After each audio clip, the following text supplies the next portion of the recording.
Hey guys, how's it going? It's your boy JP, and in today's video I want to discuss how to make more income from your sales opportunities.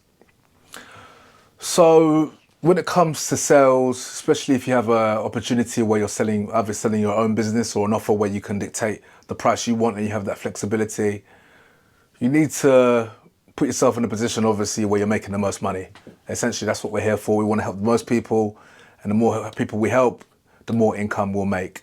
And the thing is, when it comes to price, it's not just about your commissions and how much the other person pays. You need to think about the company as well. So obviously, if you bring the company more money, not only are you going to become more valuable to the company, but the company is obviously going to be in a better position to thrive and survive and have better systems, hire better coaches, provide better services for the clients. And it's a case of, in terms of the client and the money they pay, the more they pay, the more they're going to be invested and committed to the cause. Because essentially there's different levels of commitment. So obviously, number one, you've got the highest level of commitment is a paid in full. So they pay, let's say you do 3 or 4 months of coaching or a year of coaching, whatever it is. They pay all the amounts in one go, like they're all in, they're committed, like they are all in. Next level is a split pay. So let's say they split it into 2 or 3 payments. That's obviously a less commitment, but obviously the more you split the payments, the less the commitment is. Let's say you do a monthly, then obviously it's a lesser commitment because to get the ball rolling, they're almost like dipping their toes in the water. So that's why when I was selling in the gym, I got so many deals over the line, because I was just like, month to month, no commitment, cancel anytime, no stress. But the thing is, because of that, I had some people that would stay with me for years. Some would drop out after a month, but it just let more people get in the door. But at the same time, it depends on what your company can do. I've worked with companies where they didn't accept less than like 2 payments, 2 or 3 payments. And I've worked with companies that pretty much let you get what you want. Let you do what you want. At the end of the day, you just don't want to leave money on the table. So I've made that mistake of only accepting a paid in full. And then like anything other than that, I was just like not necessarily interested. And I left a lot of money on the table. Obviously the deals that came across were monster deals and I made a lot of commission off them, but there's something about getting yeses and building that momentum of yeses and seeing your work pay fruit versus having a barren spell of no's because you're not willing to negotiate and help the person. So that's the thing. And the best periods I've had when it comes to sales have been when I've just been like, not like desperate for money, but more a case of, okay, I'm willing to bend. If we can help you get what you want, I'm willing to do some negotiations. So essentially when it comes to making more income from your sales opportunities, number one, you simply want to ask for more money. Ask for more. So, AKA, increase your prices. Simple as that. So, as your own business, you could do this, but obviously if you're selling for someone else, if you've got that flexibility where you can essentially charge what you want, then yeah, same thing, just ask for more. And the thing is, you'll be surprised at the people who will pay it. You just never know. That's the thing. You never know people's situations. You never know if someone's got £1 million trust fund, inheritance. Sometimes you can't judge a book by its cover.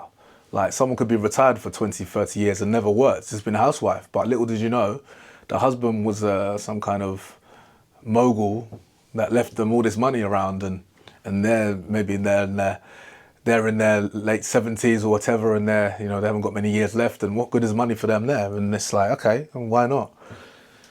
You just never know. I mean, some people were struggling. You just don't reflect your own financial situation on them. So just because you're struggling, just because you haven't invested more than $1,000 into yourself, doesn't mean that other people aren't in that position to do so. And that's the thing, like the more you do that, like I've been in situations I've paid over £10,000, so maybe even like $11,000, $12,000 into myself in one go. In one go for my training and development. So for me to ask someone else to do the same is nothing.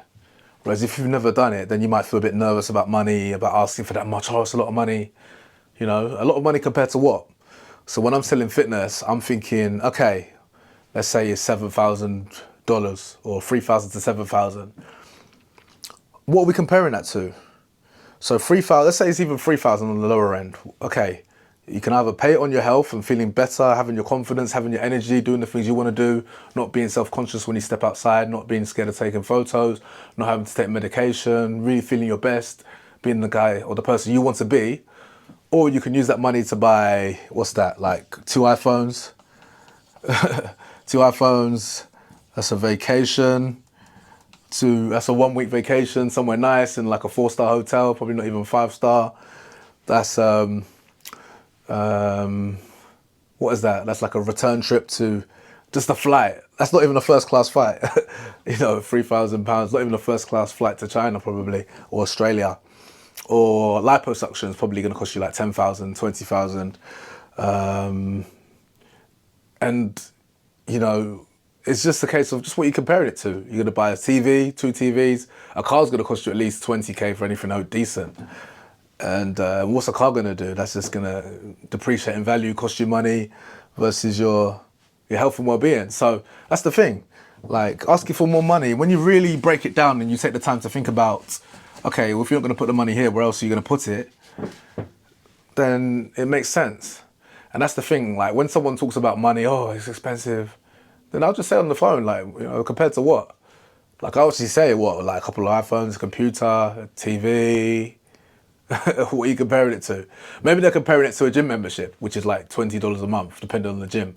Maybe they're comparing it to free YouTube videos. And that's the thing, where you have to really sell your service in terms of, you know, what makes you different. And at the same time, people aren't paying you for what you do.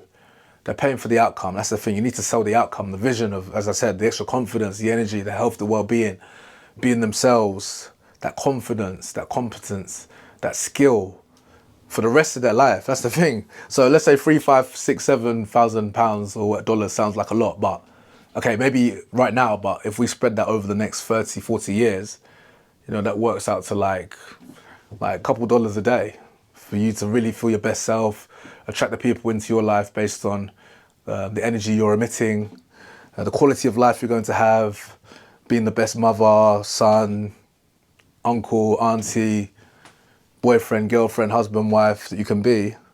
It's priceless. So yeah, anyway, ask for more money. That's number 1. 2, as I touched on, don't be afraid to negotiate. So let's negotiate. Let's do a deal. Let's do a deal. And this is the mistake I've made. I've just been so stubborn and hard-headed sometimes that I'm like, I don't care about your money. Like, you know. And that's the thing. That's the kind of energy where you care about their results. You should care more about they should care more about the result than you care about the money. That's the thing. Because if they get the inclination that you just want their money and you don't really care, then they're never going to buy, or they're going to want to think about it, or they're going to want to hesitate. But if you can really have that energy of, like, I care about you getting the result more than I care about the money, which really should be the case. I mean, it's going to do way more for them than it's going to do for you.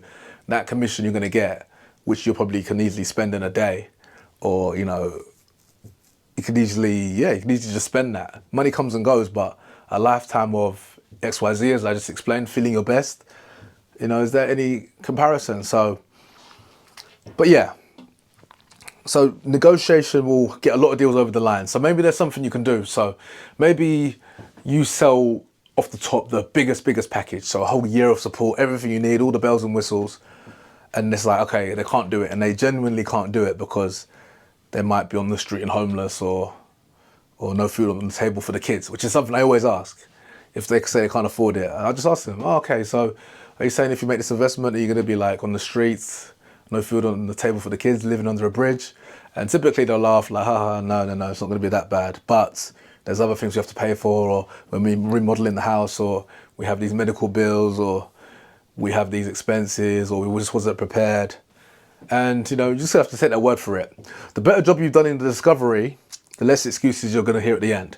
So let's say you killed the discovery, you asked all the questions, you took them on that emotional roller coaster, you took them to the pain, all the way to the excitement of the thrill of getting to the result and achieving this goal.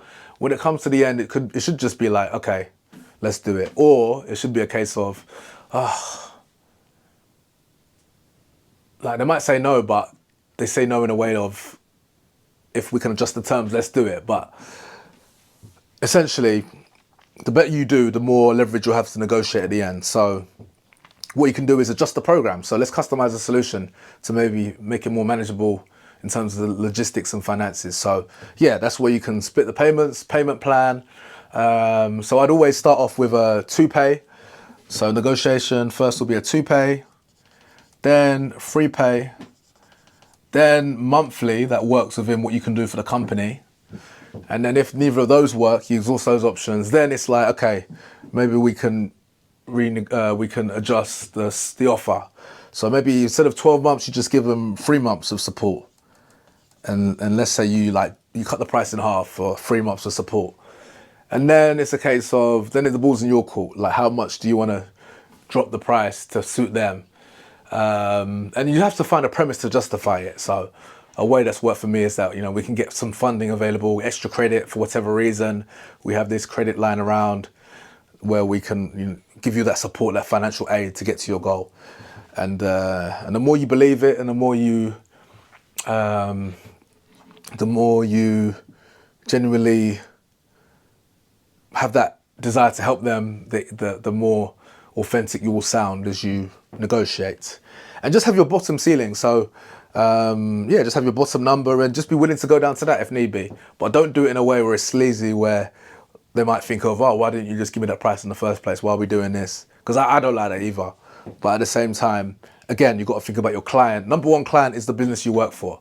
Because if they go out of business, you've got no job. So that's the number one you need to care for.